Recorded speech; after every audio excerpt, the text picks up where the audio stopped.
welcome to episode 156 of the Mug Podcast, a member of the Odd Pods Media Network. Listen in as we discuss the dark and sometimes weird true stories in American politics. I'm Tina Jaramillo. And I'm Hillary Doherty. Hillary! Happy New Year! Happy New Year to ya. Happy New Year to I can't sing. I have a throat drop. Tina left me a message 2 days ago. I was just telling her she sounds like you don't even sound anything. It was like glass was cutting your throat 2 days ago. It was horrible. You sound so good. Thank God. But Season four. Season 4! Exciting. It's fucking exciting. It's so amazing. It is amazing. I mean, I did think we'd be famous by now, though. I'll tell you that much. I mean, we need your help. Yeah. Hey. I mean, what else do you want from us? I know. I was trying to I was thinking about and started to put a reel together for our season 3 of all these moments. And so I was on our Instagram, I was looking at all those video clips that you put up every week. And I was pissing myself laughing. I'm like, this shit is so fucking funny. It's so funny. Oh my God. I mean, it's we quick. need to get in front of the right people. Yeah, I think that's exactly what it is. Yeah. I don't know who that is, but there's maybe somebody out there who'd be like, these girls are fantastic. Pay, and put our reels somewhere. You know what I mean? Maybe I think you're right. I think you're right. That's the one thing we don't do. We don't. Yeah. And I think people do. We need to self-promote the shit the hell out of ourselves. Yeah. Well, you know what you gonna do? What are you gonna do? So today's New Year's Eve. We're going to a party tonight. We are. I'm so fucking excited, especially because my hair's pink. It's so and it pretty. was fading as I washed it, and I washed it last night. And so when I got up this morning, I'm like, oh my God, it's still pink. We're gonna be good for New Year's. That's all I wanted was pink hair on New Year's. Aww. So I'm excited for tonight. I'm excited. I know. So what else? What's the deal? What's the hatch? We both have long stories today, so we're going to do a short up front. Yeah. I mean, my only upfronts were, and it's old news now, and I was thinking, well, maybe we should have done it for our new little, what are we calling it? Oh, little headlines. Little headlines. Oh, go to our Instagram. We did our first little headlines last week, and I thought it was a hit. It was a hit. Although, we're going to have to figure out Instagram Live and how, we both have to make sure that we're in good spots for Wi-Fi, because my shit was fucking up. And then just know that we have time to do it. Because it was very little headlines live at the end when Tina goes, my mail is coming in. I'm like, oh, well, time to end the little headlines. It was good anyway. It was time to wrap it up. But I thought that was a great story for a little headline. It was a great little headline. And then I was thinking, well, I know. I wanted to do, and I should have just texted you because I was thinking of it. And I was like, nah. And I was like, no, wait, this is the stuff I should just ask. And it could be yes or no. But the Abbott dropping the migrant kids on Christmas Eve, I was like, what? I don't even know that story. Oh, yeah. So Greg Abbott on Christmas Eve, the governor of Texas, sent migrant children and people in front of Kamala Harris's house and left them there in the cold. Shipped them off. To her house? Where? Yes. In D.C.? Yes. Well, I think it was either D.C. or, had to be D.C. What in the fuck are you talking about? Yes.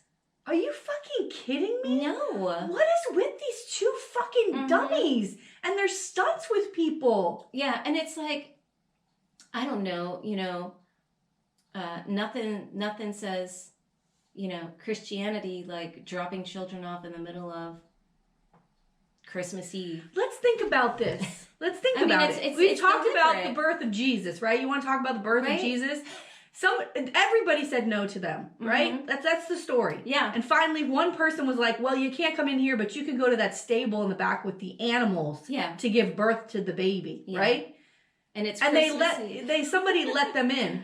Yeah. So what is that? Is he trying to make some sort of a similar thing here with the children? Reverse, but it's the reverse. He did it. He got it wrong. He got the story wrong. Yeah. He's the opposite of that. Yeah. Wow. Yeah. I got to tell you, I think that that's the story for me with DeSantis more than anything. Really highlights who he is as a human being and what he's capable of doing. For political points in a situation that makes no sense. That story too that came out of the encrypted emails and the aliases. Yeah. What were they called? Clarice Starling. His commissioners, that the safety czar, who he put in charge of all of that, who set up the flights and paid all these contractors and was doing everything undercover. Right. Because if that's what you're doing so like there's shit coming out now that this was all really, really bad. It was all really bad. Nothing says honesty and transparency like using encrypted apps. Yeah. It's really bad. It's so stupid. And you if you I just don't understand what you're doing in government. Like we said a couple episodes ago. Why don't you just stay away from government? Yeah.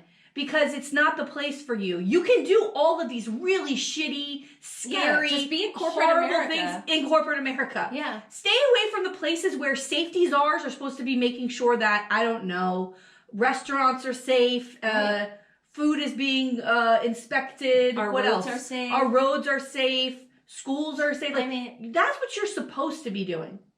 You're not supposed to be hatching schemes to take vulnerable people who escaped horrible dictators to come to the country of land of freedom for safety. They've come here for safety and hope, and you have taken them and tricked them and sent them somewhere else where now they're scared they're going to be sent back to their country. And that's another trafficking issue. With children? I know. How dare you? You do not represent America. That's not who the fuck we are. I know. It's fucking crazy. And the thing is, I'm not saying like we don't have an immigration issue. Like, of course we do. We have an immigration issue. Yes. And there needs to be reform, and we need to find a way to tackle this, but in a humane way. Instead of actually doing the hard work of figuring out what are the best solutions for this problem, you want to be a dick and sneak around and transport people when they don't understand what's going on. They don't speak the language.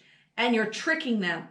It's fucking insane to me. How the fuck do you sleep at night? I don't know. You motherfuckers.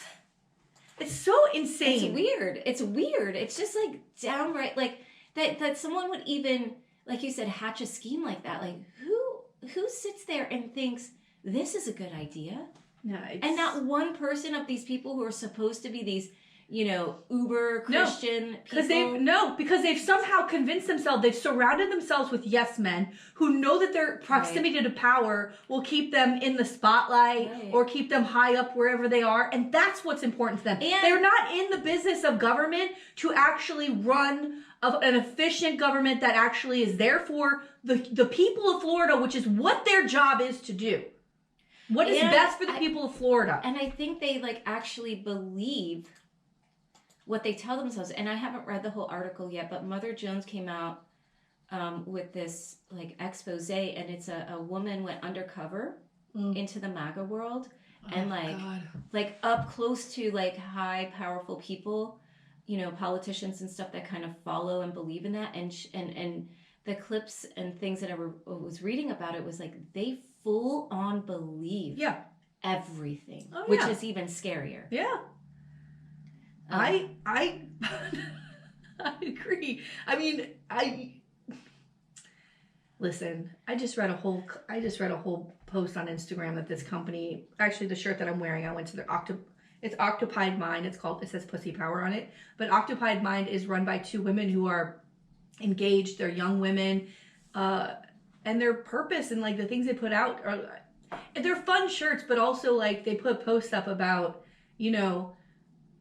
not getting sucked into that group mentality that we talk about all the time, right? And to go along with MAGA stuff just because you feel like you're a part of something. It's January 6th is a perfect example of that. Yeah.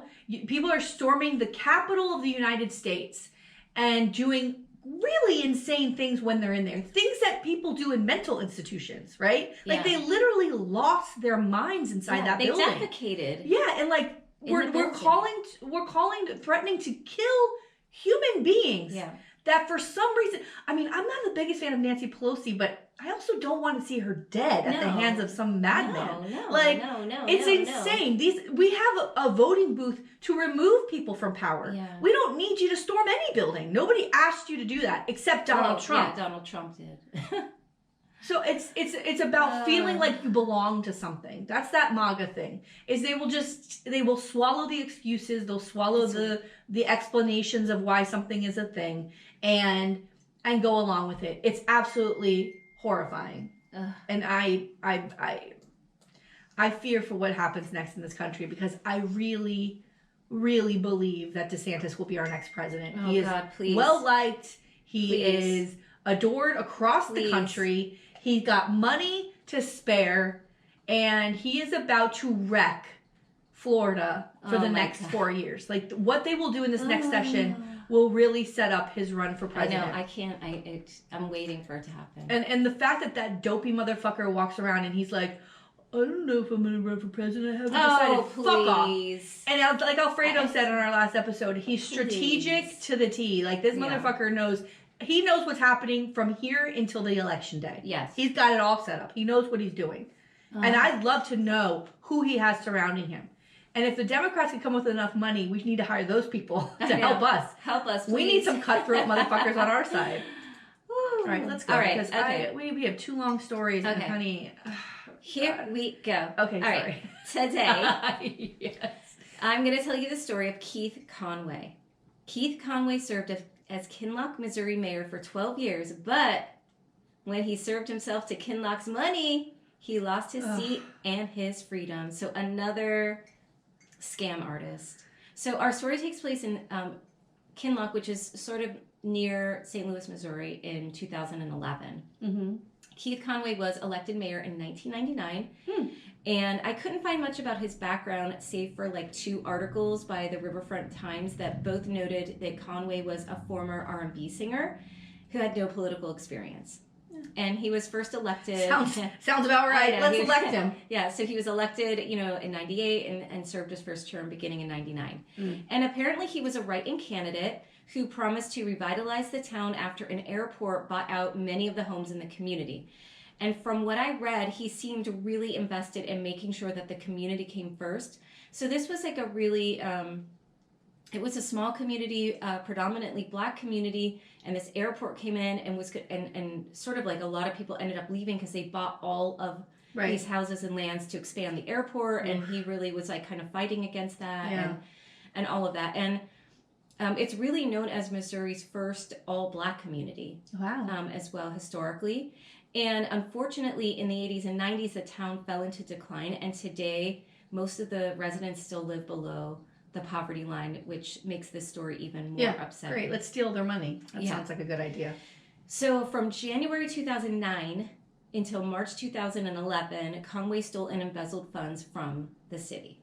So, what did here our game show? What did he spend the money on? And here we go, folks. What did he spend the money on? So, he spent the money on credit card bills, his personal expenses, income taxes, electric bills, DirecTV, stuff like that. He also spent it on personal travel, cruises to the Bahamas for himself and his friends, and travel to Las Vegas and Fort Lottie. I feel like everybody comes down to Fort Lottie with their money. I mean, hello. This is where they come. This is where they are. He also put money into a Florida chime share in Fort Lauderdale as well. Oh my God. He needed that time on the beach. Yeah. And he also had a city residence. So the city was like selling these houses. And supposedly, like, he sold them for, like, a good deal. But one of them, he said he bought, but he didn't. And he just lived in one of them rent-free for, like, years. Oh, my God. Yeah. He told a reporter, he's like, no, I bought one of the homes, but not true. So he was there for 4 years, like, just living there, not paying anything. Jesus. So after the indictment, so he gets indicted, Conway claimed that this was, quote, money owed to me by the city. And he felt like, because he did all of this extra work and was putting all of this time in, that they owed him all of this. Can you imagine? Oh, I mean, I think every single person knows how that feels, right? Yeah. Like, we do a lot of volunteer work. I love to fucking get paid for all those hours. But also at our jobs, right? Like, I'm sure there's a lot of people who go to work and they're like, I should be paid a lot more than this, or my company owes. Like, that seems like, I'm sure a lot of people can relate to that. But that doesn't mean that you resort to going and taking the money yourself. I mean, Jesus Christ. No. They don't owe you a house, motherfucker. No. So when things start heating up for Conway, Yeah. instead of accepting his fate and admitting to the charges, he decided instead to try and pay off Kansas City officials to lie for him about the charges that he faced. So he's like, hey guys, do me a solid. This isn't going to go the bad. The cops are going to come. You got to just tell them, like, none of this is true. And, of course, they were like, we're going to tell the truth. I almost feel like Trump's name should be Conway. Like, I just feel like you hear Con and I'm like, oh, this guy's a bad guy. I like that. I didn't even think about that. Yeah, he is a con artist, this guy. So... And the other thing I think is funny is, like, what kind of person sees, like, the chips are stacked against you, right? And he's like, I'm going to go all in. I'm going to go all in. He knows he's going to lose. But, like, I'm going to roll the dice and see if other people want to bail me out. Like, who does that? Yeah, well, somebody who thinks that they can get away with shit like this, you know? So the charges were wire fraud, federal program funds theft, witness tampering. And since all of the charges were federal charges... He faced a lot of jail time. Potentially, he faced up to 40 years and $750,000 in fines. But wow. We know how the justice system works. Like, you can have 40 years stacked against you and you walk away with not even, a year. So, the issue in this case is, of course, that he took the money. But from what I read and what we just talked about is that this town was already in dire straits. And he's, like... taking from a town that doesn't have money to give. You know what I mean? Like, who does that? Yeah. Who does it? This is all money that's, going to, like we said, like to the roads, to all the things that go to improve the town. And if you care so much, and he did like a lot of these like beautification projects, and he would be out there like pulling weeds and like trying to make the town better, but yet you're taking money that could go into making the town better. It doesn't make any sense. And one thing I thought, when I saw this, I was like, oh, so Albert Samaha, who was one of our little muck guests, he wrote an article about this, and I was like reading it. He wrote it for the Riverfront Times, and I was like, oh my God, that's the guy who we had on Little Muck. So I thought that was great. He was like one of our first guests. He was one of our first guests. So he reported that Sarah Fensky, who covered the case, she said, quote, Conway's alleged embezzlement is only the latest crisis to confront Kinloch, which is home to one of Missouri's oldest African-American communities. Once a thriving municipality, Kinloch has lost more and more of its land to Lambert St. Louis International Airport. Between 1990 and 2000, the city lost more than 75% of its population. Wow. It's currently home to fewer than 1,000 residents. Wow, 75%. Yeah. Holy cow. So it's like now this like tiny ghost town. Yeah, it's a ghost town. It's really a mess. Yeah, it's very And sad. it's right next to Ferguson too. Right. I was thinking about Ferguson. Yeah. So in the end, he ends up pleading guilty to 1 count each of the wire fraud, the federal program funds theft, and the witness tampering. And according to the Riverfront Times, in regard to his plea, Special Agent Dennis Baker said, quote, Mr. Conway finally admitted he stole money from his own community where the city of Kinloch couldn't even afford to pay its employees. After he was indicted, he lied about the city owing him money to try and cover up his selfish crimes. Wow. Yeah. So embarrassing. It's terrible. Are you embarrassed? And it's so gross. This? Like, it's terrible to steal from any city, but to steal from a city that can't even pay the employees, that can't even really run properly. Fucked up. It's so gross. Yeah, it really is. It's like it's like lower than low. I don't know. Yeah. So according to the U.S. Attorney's Office press release, Conway was sentenced to 21 months in prison. So he didn't get the 4 years. That's pretty good, though. Which isn't much, right? But he also had to pay $62,429 in restitution back to the city. And Special Agent Dennis Baker also had this to say, quote, this case clearly demonstrates federal law enforcement's commitment to root out public corruption no matter the size of a municipality. And he says, quote, it doesn't matter if the city of Kinloch only has a few hundred residents. They deserve honest public service as much as anyone else. Yeah. Which is true. Absolutely. Right? And he probably thought, like, no one who's checking on this town. Right? It's already run to the ground. Fucking asshole. Yeah, what a jerk. All right, so some of the aftermath. Directly after his indictment, Alderwoman Laura Marshall was appointed as interim mayor. When he was bonded out of jail and awaited trial, Conway was banned from City Hall. They're like, you can't even come back. Good. And they suspended his pay. Good. Right? Rightfully so. God. And the other thing that happened is some of the other aldermen, they ended up facing scrutiny after Conway's arrest because the folks were like, how did you not know this was going on? And they, said they were like, we really didn't know this was going on. No one else got in trouble. They all denied knowing anything. And the interim mayor, Andalura Marshall, commented, it's a trust we let go too far. So they are like, look, we trusted him. Yeah. He was doing this. Like, we really didn't know. Wow. And of course, he's now barred from ever holding public office. Good. And then some points of interest, when he was bonded out, he was still trying to do things for the community. Like there again, I feel like there's this hypocrisy there. He was, so in the middle of this, there was going to be this Kinloch Historic District that they were going to dedicate a historic museum in the town. And he was out there, again, like pulling weeds, like cleaning up the sidewalk, like planting stuff, like really like working to make everything look beautiful. But meanwhile, he was stealing from them. And another thing I found interesting is that when he was in prison, he ends up getting in trouble again. And so allegedly he falsified employment records. So when he was released to the halfway house, he had to show, and that was in 2013, he had to demonstrate that he had full-time employment. And so instead of gaining full-time employment, oh my God, he presented like false employment documents and fake paycheck stubs. And they busted him for it, and he ended up having to go back in jail for another 6 months. What is wrong with him? Just go get a fucking job. Yeah. Or just say, like, I can't get a job yet, or something. Yeah. I don't know. What the fuck's he doing all day? The other thing that I thought was, like, just kind of sad about the town is just the way that it is continuing to dwindle. And this was a couple years ago, I found this article that Kinloch...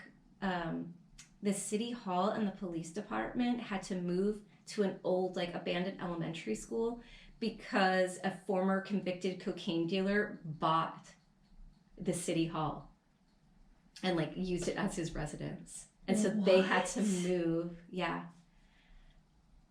Oh, this poor town. This is so fucked up. Yeah. Yeah. So that's the story. That's it. It was a little short and sweet. That's the story of... I thought you had a long story today. No, I have a little short one. Oh, good, because mine's super long. Ooh, that was very good. It's very sad. The whole town, I mean, more than this fucking asshole, the whole town being the way it is very sad. How does a town recover? Like, how do you have a small town like that? But also being pushed out from this airport is, like, so insane to me.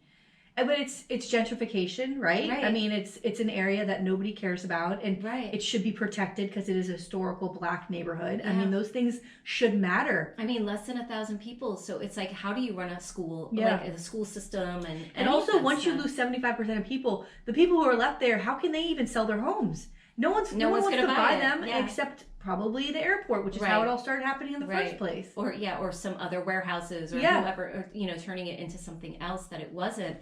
And I think other articles I read were saying too, like, that they still had like their own like fire department and police department, but it was hard to fund that because there's only 1,000 people in the town. Like, what taxes are you collecting? How much in taxes can you collect to run any of this stuff? So then what is the next big city that would then be responsible for that area? Or where, if there are kids, where are they going to school? Like, how far out from the where city they hall live? is now the school, where the school was. Yeah. Jesus. Yeah. And then I think, how many communities, like, across the country... Yeah, I was thinking the same thing. How often does this happen? Where towns are just disappearing. They just disappear, yeah. Wild, but... Well, here we have neighborhoods like that, right? Like, we have neighborhoods in Hollywood and Dania and Pompano that are historical Black neighborhoods that... the cities are trying to take over areas, or they build a big mall over there. That one that's in... oh God, I wish we could have Emmanuel George on for a third time to talk about the area in Dania and Hollywood where they just built like this humongous shopping center and over areas that were like more malls. Should be preserved. Oh, no, who goes to malls anymore? Dave and Buster's and shit. Like, who gives a fuck? All right, let's go because this story. Woo!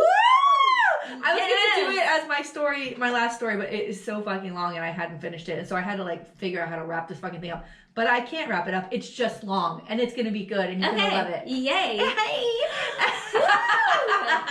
we we go. Today I am covering New Jersey Transportation Commissioner John Sheridan. Okay. John Sheridan was a senior partner in the Morristown law firm, was a lifelong Republican whose career in New Jersey state government during the 1970s had culminated in his service as Transportation Commissioner in the cabinet of Governor Thomas Kean from 1982 to 1985.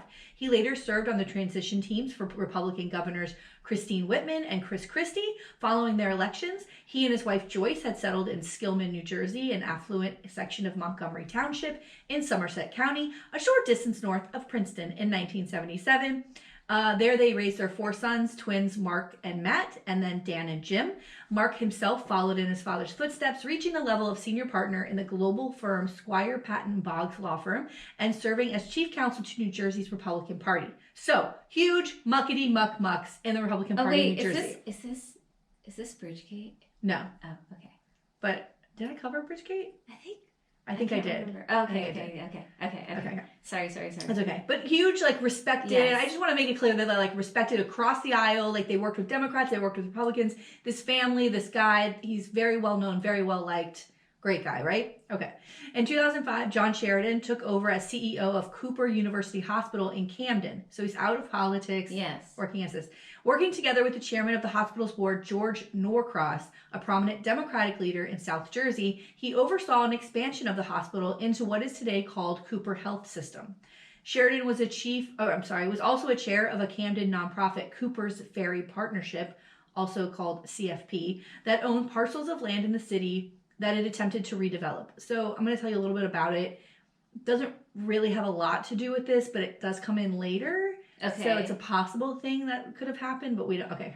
So the largest area they tried to get was a 17-acre stretch of the city's waterfront called L3, with some existing state-owned buildings, which had the potential to become a highly valuable office space in the wake of a state law allowing tax breaks for development in Camden in order to create jobs in the economically distressed city, the state's poorest. In early 2014, a power struggle between Norcross and the CFP leadership, which is Sheridan, over a redevelopment proposal led to the ouster of some of the latter and people on the board of CFP, and L3 being sold to private developers closely allied with the Norcross family, an outcome Sheridan had tried to prevent. Okay, so he's friendly with this guy Norcross, but he also sees issues with them owning all this land, and it's really could be a problem, and so he's trying to stop it from happening. But okay. So by the middle of 2014, he was being pressured to recuse himself from any involvement in the deal over allegations that his role as the CEO of both the hospital and the CFP created a conflict of interest, an allegation his son Mark says was greatly exaggerated, as the hospital had discussed merely renting space at L3, not buying any of it. Okay. That's just a little taste of things that were going on. So here we go. Ooh.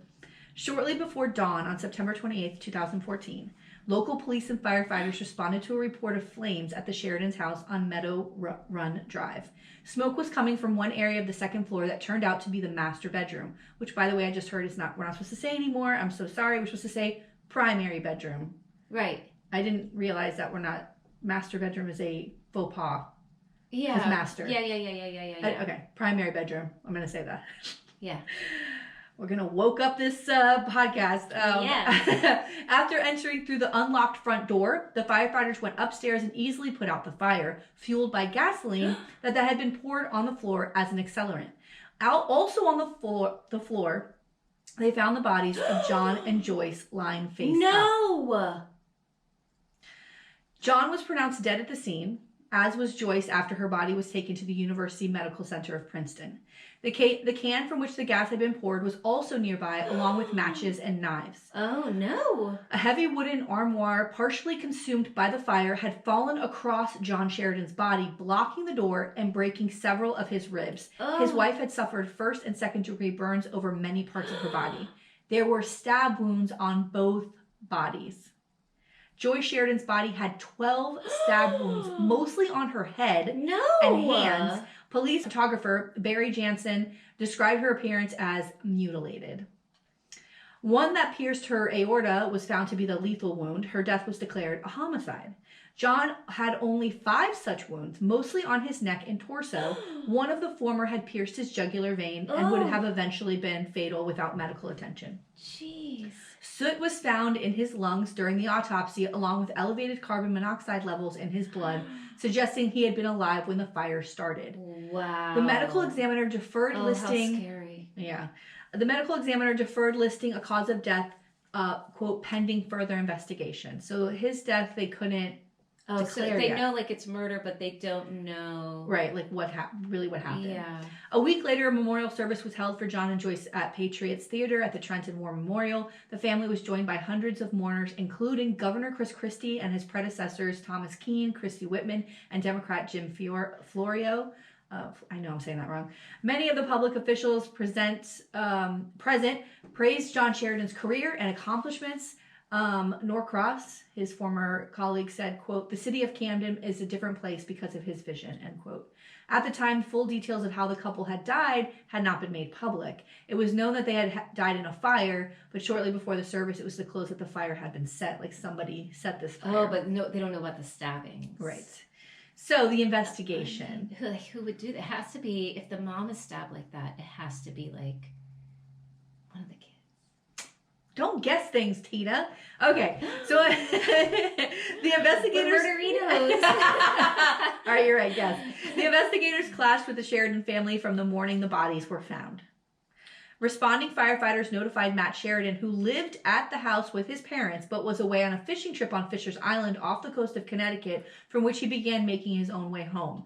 He in turn called his twin brother Mark, who was celebrating his wedding anniversary with his wife at a hotel on New York's Upper East Side, who then drove to the house. When he arrived, he found it surrounded with crime scene tape and was not allowed in. The Sheridans went to the police station for interviews. According to Mark, a couple of hours later, for no reason he could determine, detectives abruptly asked Matt if they could search his car, and he consented. They found a small quantity of cocaine in his car. He was also in possession of a digital scale and plastic bags coated with white powder on the inside. What?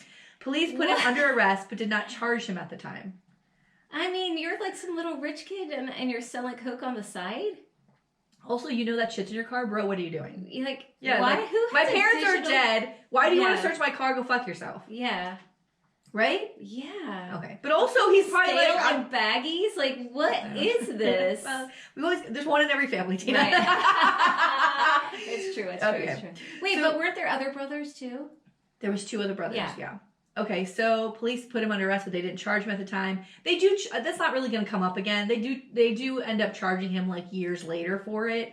But I don't know. He doesn't do it really a lot of time. It's not like not a big deal. I mean, it's a big deal, but you know what I mean. In the grander scheme of the story, it's some residue. It comes and and goes. baggies. Yeah. Like, I mean, yeah. So on Mark's way there, he picked up his brother Tim and learned that Somerset County prosecutors Jeffrey Soriano was on the scene. Since he did not know Soriano personally, he called Chris Perino, chief counsel to Governor Christie, and later the state's attorney general, who had appointed Soriano. So remember, like, Mark they're all connected. Sheridan, it's like a big uppity up. He works at a huge law firm. He's big in the party. Yeah. He knows all the district attorneys everywhere. Wow. Like, he's a player.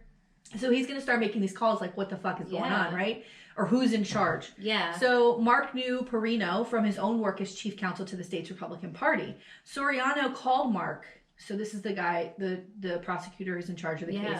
He calls Mark Sheridan and as he arrived at the scene and told him that the fire appeared to be arson and that John and Joyce had been fatally stabbed. Oh my God. The Sheridan boys, all of whom made their way to the scene of the fire that morning, assumed that their parents had been killed by an intruder and that police would be searching for who might have done it. Right. But within a week, Soriano's office made statements reassuring the public that there was no danger of further attacks and said, quote, "We are quite confident that there exists no threat to either the immediate neighborhood or the local community." At a meeting with the brothers, Soriano and an assistant explained how investigators had come to a murder-suicide as a likely explanation for the couple's death. Wait, but where was the knife when they found it in the room? Was it near them? Like, I mean, wouldn't he... There was a couple knives in the room. Like, we'll get into the scene, but there was a couple knives in the room. So kitchen knives, like, from the kitchen. Yeah, so they think he stabbed her. They think he did this, because it's self-inflicted. Oh, it was here. They think it was his neck. It was his neck and his torso. They think he did this. And then he set in the middle of that, he's setting the fire? Right. It's ridiculous. Or he set the fire and then stabbed himself and laid down next to his wife? Yeah, and then there was an armoire on top of him. This is weird. It doesn't make any sense. It makes zero sense. Like, you've heard nothing about this investigation. It makes no sense, right? Yeah, it makes no sense. And the kids were like, excuse me? Yeah. John's body, he told Mark, had hesitation wounds, commonly found on people committing suicide by cutting themselves.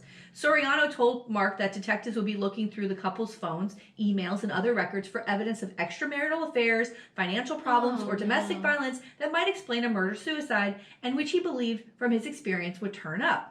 So hesitation wounds, but maybe it's if someone's on him, wouldn't that show like a hesitation if you're trying to push somebody off of you? Yeah, I would think so. But I don't know. I mean, I'm not a forensic person to know the difference. But you are a murderino, and that's just the same. Oh, okay. Hi. All the Sheridan brothers found the theory highly doubtful. They knew their parents well and had seen no sign of any issues between them that might lead to such a violent end. I mean, we all know our parents. You know what I mean? I mean, come on. Mark recalled being the only one of them defending the prosecutor. He recalled, as being, okay, so Mark, who, like, knows the system, knows Soriano through this, and he's like, all right, guys, don't worry. This is not going to turn out that way. Let's just trust the system and give them the benefit of the doubt. Don't trust the system. And, like, I'm just going to be, he's like, he's, like, naive about it all, but he's like, that's all right. They're going to do what's right for they're really going to look into this. No, famous last words. You can never trust the system. He thought this is all going to be okay, right? So Montgomery Township police records show only one call to the Sheridan house during the 37 years the couple lived there in response to a fall by Joyce in which she injured her hip. All right, so the police had never been called to this house. It's so this fucking poor insane. lady. She hurts her hip. Oh yeah, so that's a whole thing. So after Soriano suggested they might want to have a second autopsy done privately since the county medical examiner's office wasn't very good. Red flag. Red flag. If the prosecutor's telling you the state medical examiner's office is shitty, that's the first thing that you're gonna have a problem, right? Wow. The Sheridans hired Michael Baden, a well-known former forensic pathologist. Yes, he's famous. Who had been the chief medical examiner for New York City and had hosted HBO's Autopsy to assist and consult with Deputy State Medical Examiner Eddie Lillavoice. Have you ever seen that show? Yes. It's so creepy. Yeah. This might be Lillavoy. I'll say Lillavoy. Okay, so he's the state medical examiner. Everybody's telling you this guy's not great. Forget it. So they bring Baden in. He's going to know what to do. Yeah, so Baden and Lillavoy agreed that the stab wounds to both bodies were caused by the same knife. They could not determine whether the knife was one of the two recovered at the scene, which were both kitchen knives, from the kitchen downstairs. One, in fact, was designed for slicing bread and therefore had a serrated blade with a rounded tip, features that would not have been the best when you want to stab someone, right? It's rounded. It's not going to... Yeah. Okay. No. That's so weird. They're like, that's not the knife. Why is it up there? Like, is someone just like throwing this... Like, trying to throw people off? Right. It was likelier that it had been a third knife which had not been found, okay? So there was a knife missing from the block of knives, right? There's 3 knives missing. 2 of them are upstairs. One's gone. So someone just throws 2 knives in there. Or like, these are the knives. Like, grab them going upstairs. Like, I'm going to take these... 3 knives. It's weird. Right. So in addition to... You would take the one big knife. What if that breaks? You can't be running back downstairs when you got people up there. Tina, think like a murderer, please. Okay. You know, it's very hard for you. Try to be a murderer. In addition to going through the Sheridans' records, detectives interviewed 180 friends, family, and co-workers. Those efforts turned up nothing suggesting any major issues with either of them that could have prompted the crime. The only sign that either of them had, that might have been for some reason, was that John was unhappy at his job, right? He's going through all these issues. He's going back and forth with that land deal. Yeah. He wasn't happy with the Norcross and all the bullshit he was trying to pull over there on that land deal. And so according to Cooper's chief counsel, Gary Cooper is the hospital. Their chief counsel, Gary Lineski. John was worried about the effect in an upcoming state report on high fatality rates at the hospital's cardiac cardiac unit, a report they expected to be very negative. So he was also, like, they thought maybe that was something that was happening. But to still, stab your wife because of it, I mean, that... Or to die? Yeah. Like, you want to die? And... Or if you are going to, like, okay, let's end it all, like... Why would you take her with you? Yeah, or, like, wouldn't people do, like, poison or something? Like, why have it be so violent? And or want it to look like somebody attacked you. And with the violence, there's 2 of them there, so... That's the other thing. Like, if someone's stabbing the wife, like, what is the husband doing at that time? You know, how did that go down? Because they weren't in bed, right? They were on the floor. Oh, I don't know. Keep going. Okay, so Lineski said he had left it as a work issue for the weekend, and one of his last emails, a lengthy response to a question from Norcross, this is what Sheridan, an email he sent. He sent it to Norcross, written the evening before the fire, was well composed and lengthy, typical of Sheridan, and showing no signs that its author was under emotional distress. The toxicology report on John and Joyce yielded no new information. John's blood had the signs of the heart medication he took, and Joyce had a high level of prescription painkillers. Now, this was due to the fall that she had incurred at the house, she had worked as a school teacher until 1999, and that she had to stop because she had injured her back and she had multiple surgeries. It's all these things that had happened. So she was on a lot of medication, which the children were like, yeah, there was enough medication to kill a small animal inside of our mother. But because she had been in all this pain and she had, like, it was 2014. It's only 5 years after this surgery. And so it was an ongoing issue. Okay. Her hips, her back. Okay. Yeah. But again, that has nothing to do with, like, why somebody would kill her. Yeah. DNA from the blood on the knives was tested, but did not reveal anything conclusive. The amount of collected was insufficient to test for anything more than the racial characteristics and gender of the source. The blood on them had come back from a white male. That's all they knew. Oh, well. During the investigation, during the investigation, the Philadelphia, I can't believe it's a white man. They never do anything wrong. I know. There are heroes. During the investigation, the Philadelphia Inquirer filed a lawsuit seeking disclosure of the case reports and other records related to it. The court sided with the state and kept them sealed. Okay, so here comes the family. Now they're like coming in going, all right, you motherfuckers don't know what you're doing. Yeah. Around the time of Mark Sheridan's meeting with Soriano, he and his brothers were allowed to re-enter the house as the investigation of the scene had concluded 4 hours after it had begun. 4 hours. They didn't close the scene off?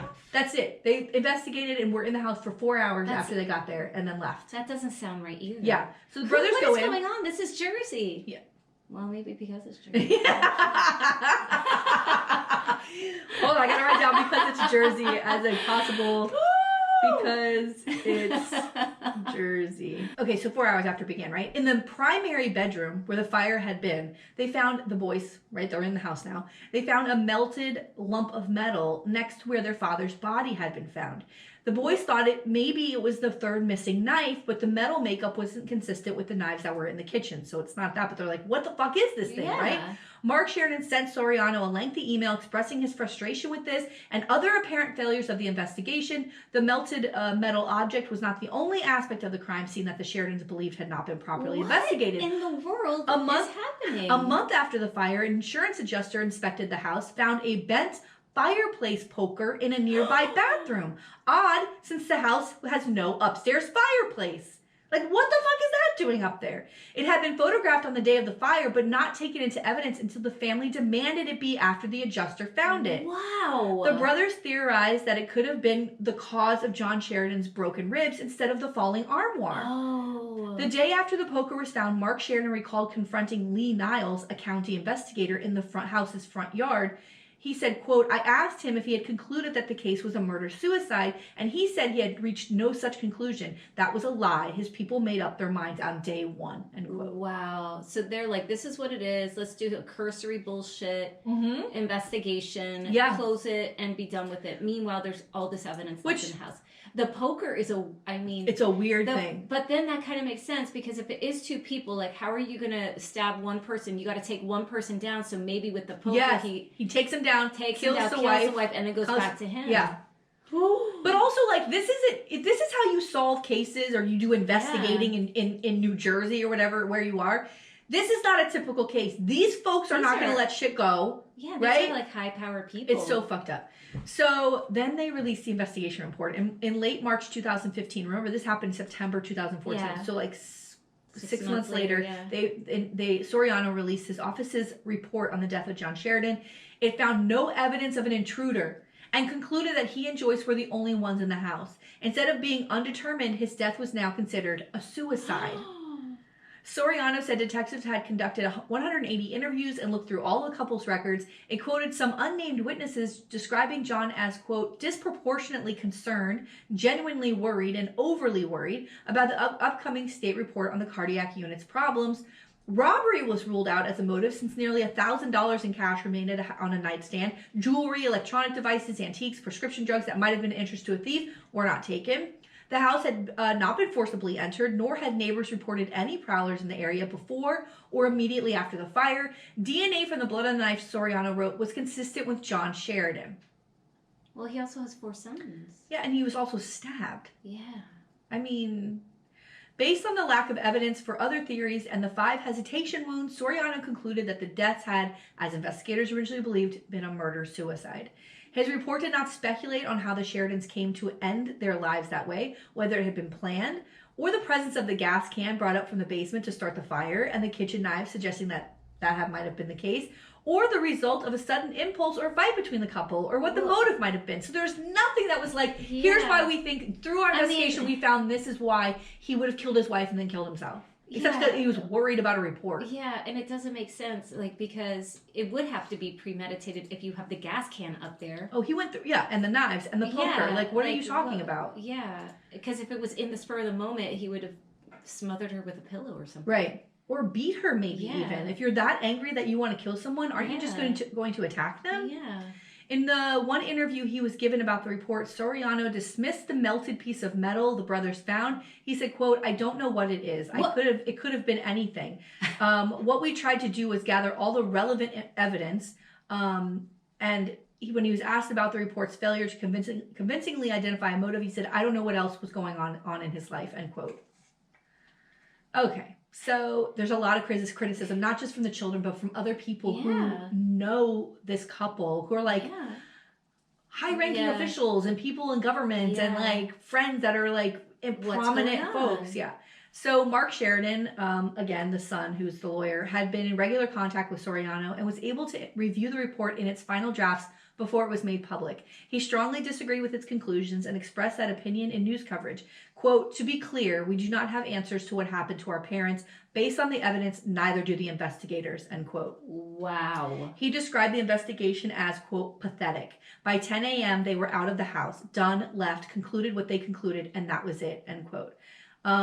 He said, quote, I've said to the prosecutor, it's bad enough you're calling my father a murderer, but you're also calling him a moron, as though he weren't smart enough to work this out, end quote. Woo! Which, by the way, I fucking love. Yeah. Right? Like, their dad was, you have to be pretty smart to make it all the way up to the top level of government as a lawyer and to work in those circles. Like, you know, he's right. He's not wrong about this. But like, you know, and then not even to give it the care that it deserves when 2 people are dead. These kids lost their parents, both of them in one night. And you're not even going to give it the fucking, what it deserves? It's weird. And the whole thing about that metal that's left there, like, it's, how do you know what's relevant or not? Like, if you haven't done anything with it. Right. Okay, so if his father genuinely wanted to kill himself and his wife, Mark said later, he would have planned it in such a way that as to leave no doubt. And he said, quote, we will not allow our father to be convicted based on guesswork resulting from an inadequate and incomplete investigation simply because he's not here to defend himself, end quote. Mark said, suggesting the family would be suing the Soriano's office. Good. They were not the only voices raised. Quote, the prosecutor's conclusion destroyed their legacy and the good that John and Joyce had done in their lives, said John's brother Peter, who's a federal judge. Quote, they couldn't have done a worse job if they intended to mess up that investigation. They destroyed the crime scene, made it impossible for anybody to come in later or do any decent forensic work, said Ed Steyer, first head of the state's Division of Criminal Justice. So they had other people investigating the case. The family did. So here are the 5 major issues that the family had with the case. The knives. The missing kitchen knife points to a third person being in the house. Where is the knife? Right. If he's dead. Where did it go? And if he did it, Yeah, the DNA found on the knife had a genetic pattern, but it was later revealed it was a small amount of DNA on the knife handle, not blood. Like, let's also remember there's a son that lives in the house. Like, of course, on the handle, people are touching the knives. Your DNA is left on it, right? It wasn't blood that they found. The poker. What was it doing in the upstairs bathroom? Why would John Sheridan go downstairs to get knives and the poker? If an intruder had come in through the unlocked door downstairs, the poker was right by the stairs to the second floor and could have been grabbed. It was never photographed by the police or fingerprinted. Wow. Witnesses were not interviewed. Longtime friends of the couple were never interviewed. The last longtime co-worker of John, Mary Kay Roberts, also the last person at work to interact with him before his death, wasn't interviewed. Neighbors on the cul-de-sac where they lived weren't interviewed about strange cars that they had seen, etc. Like, there was somebody who had seen a car like speeding away from the house a couple days before, and he called the police and nobody came or did anything about it. There was stairwell blood stains. So someone walked down the stairs. Right. John's blood splatters on the walls outside the room and the stairwell were consistent with an attack and cast doubt that the stabbings were confined to the bedroom. Also, if John had stabbed Joyce, he would have had her blood on him. He didn't have her blood on him. Fingerprints. The police never fingerprinted the doorknobs or windowsills. When asked by a county prosecutor if they had dusted the house's doorknobs and windowsills, they said they had used the flashlight technique to search other areas for prints and concluded there were none that could be identifiable as belonging to a specific person. There is no such method of finding fingerprints. A detective had not dusted, a detective later alleged it had been made up to avoid having to admit that they had not dusted or searched for any fingerprints in any other way. That's weird.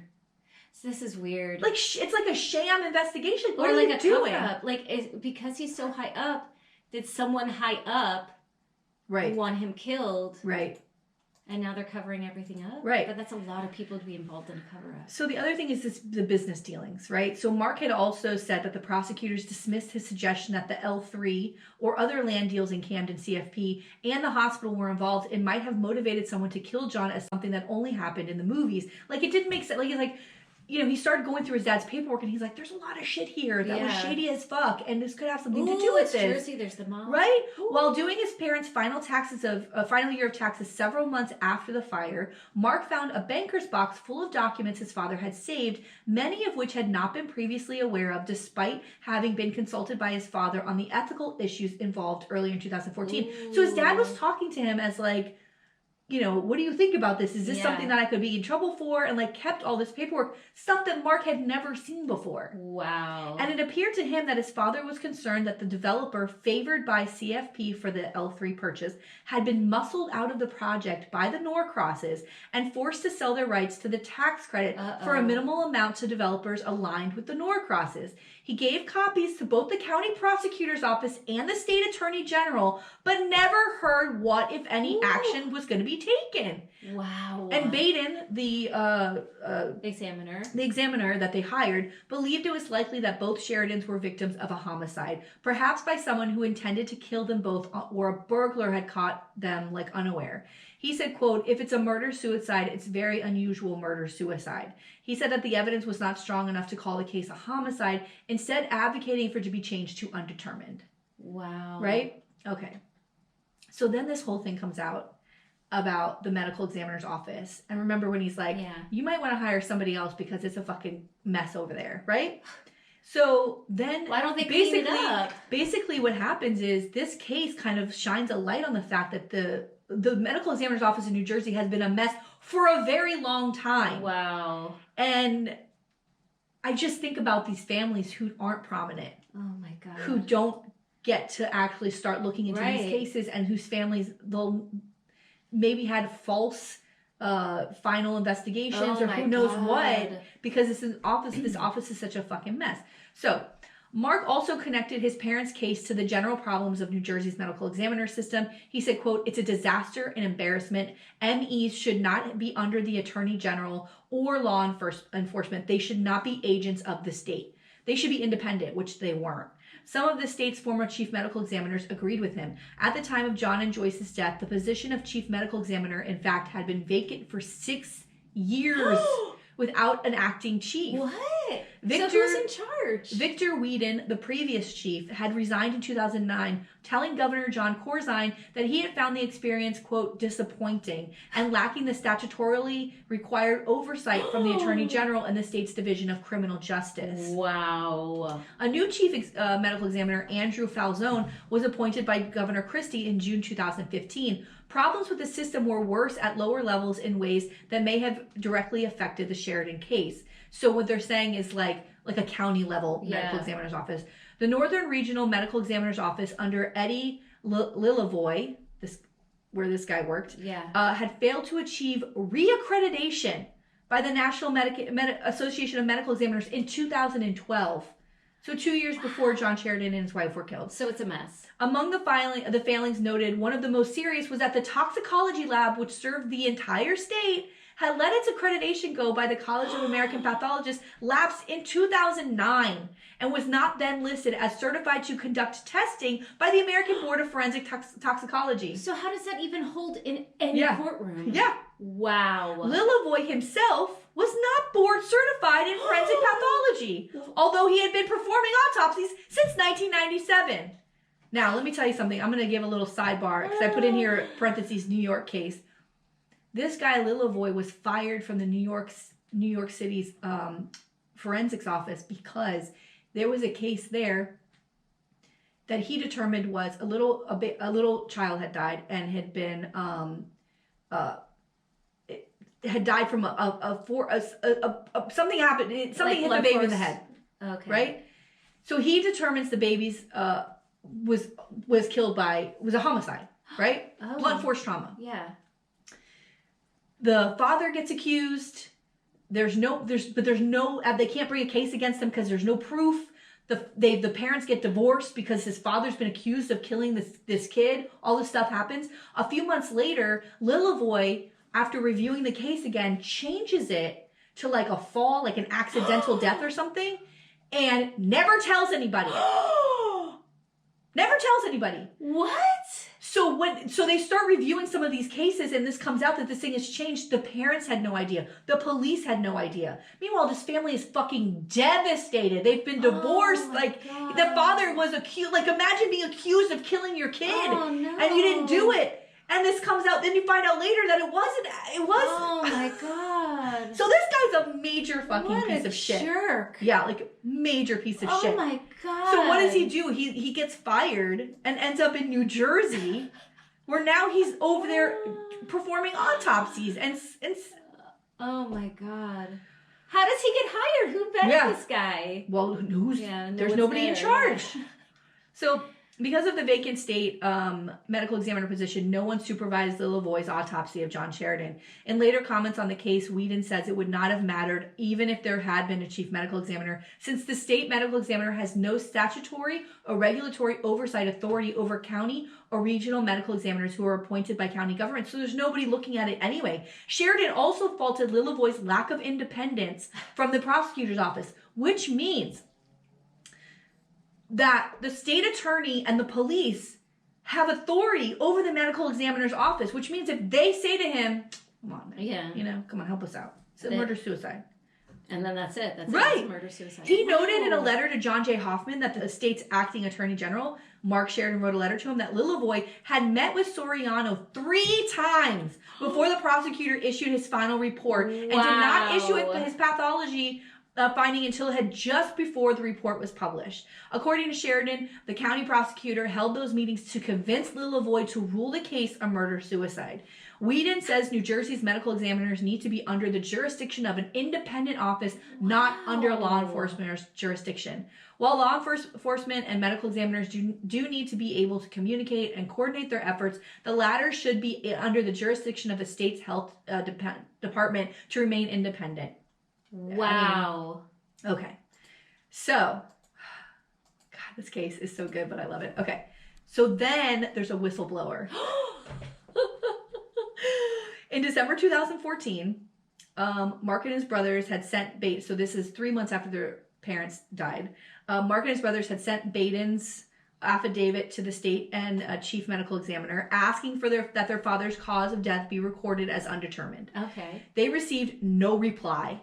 and over the next few months let the state know that if John Sheridan was officially ruled to have taken his own life, they would file a lawsuit. Wow. After Soriano's report was released, they did that. They said, fuck you, right? Good. The state's initial response was to move that the suit be dismissed for lack of standing. Quote, no legal basis exists to compel a medical examiner to change his opinion about the manner of death, end quote, the Attorney's General office wrote in response. A 3-judge panel ruled that the case should be filed against the medical examiner's office. Ooh. Yeah, so the brothers are like winning, right? Yeah. While the suit was pending, 2 other developments occurred in early 2016 that supported the Sheridan's case. In February, a group of 200 prominent state residents, including 3 former governors, 2 former attorneys general, a former justice of the state Supreme Court, and many lawyers signed an open letter, I got goosebumps, asking the medical examiner to change the finding. Wow.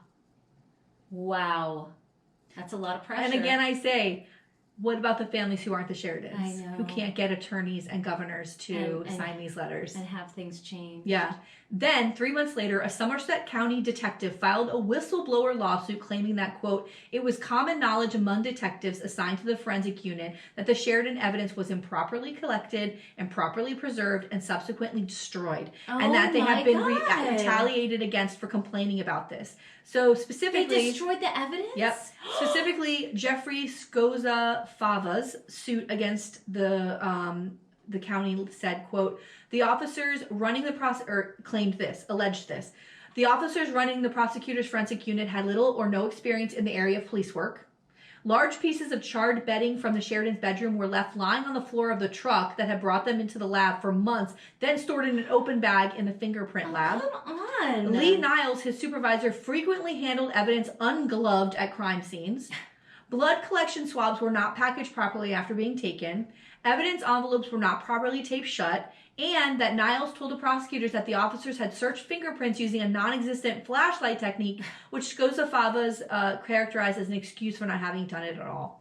When he pointed out these failures to his superiors, the detective said he was reassigned to a unit dealing with fugitives, a less prestigious position. So, get rid of him.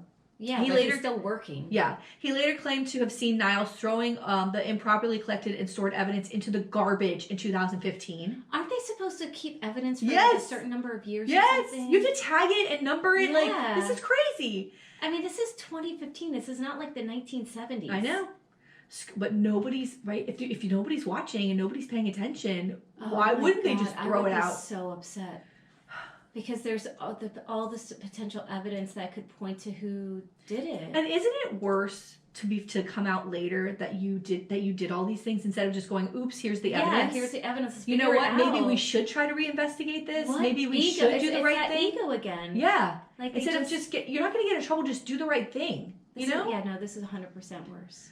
So, Scoza-Fava's suit was dismissed after an oral argument, and the county had argued that the claim was really motivated by his demotion and that he was still working for the office. Scoza-Fava's lawyer said his client had planned to appeal. Instead, he settled for $175,000 and a signed non-disclosure agreement that prevented him from talking about any of the cases he alleged there was misconduct. In January 2017, the Sheridans prevailed. State medical examiner Andrew Falzone, after reviewing the evidence, changed the manner of John Sheridan's death from suicide to undetermined.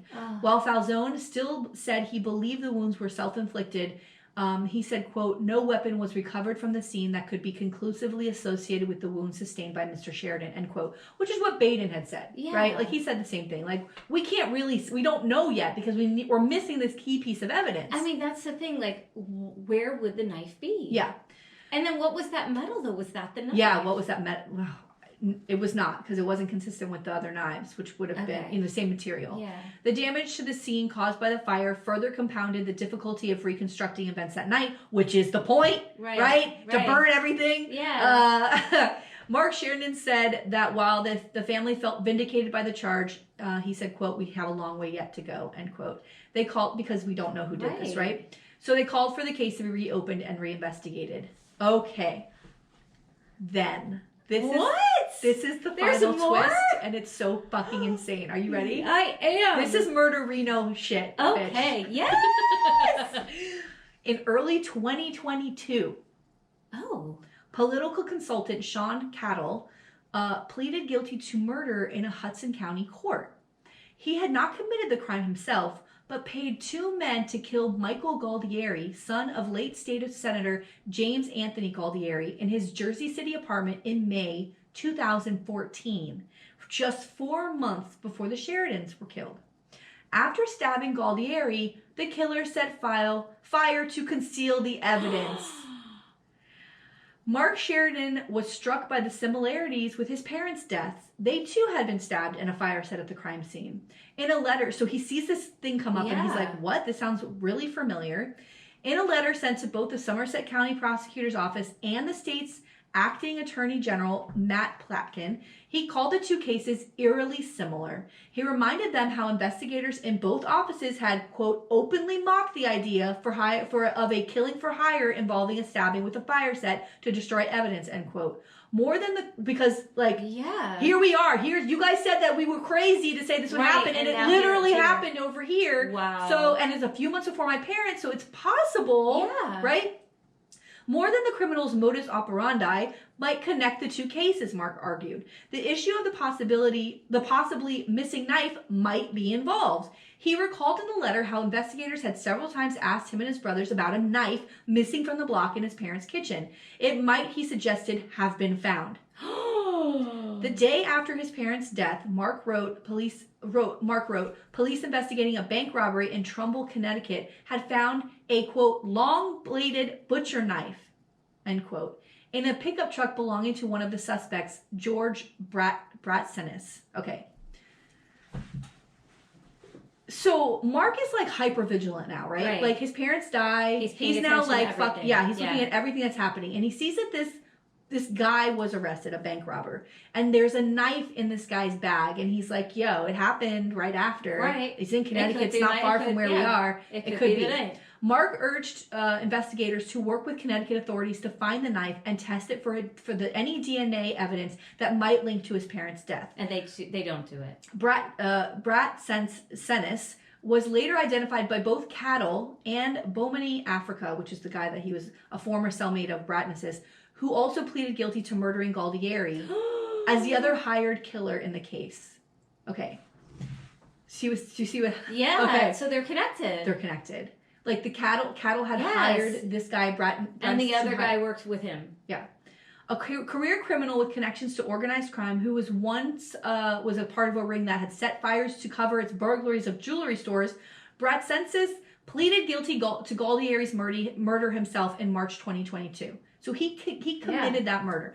At the hearing, it was revealed that he had agreed to plea the preceding August. The FBI had taken over the Galdieri case for reasons that have not been disclosed.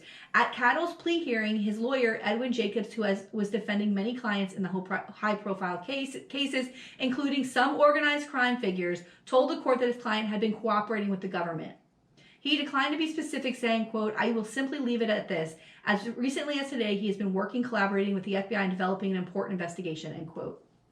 So maybe. Cattle could face a life sentence, but according to the plea agreement, federal prosecutors were prepared to recommend a sentence from 12 and a half to 25 years if he satisfies his terms.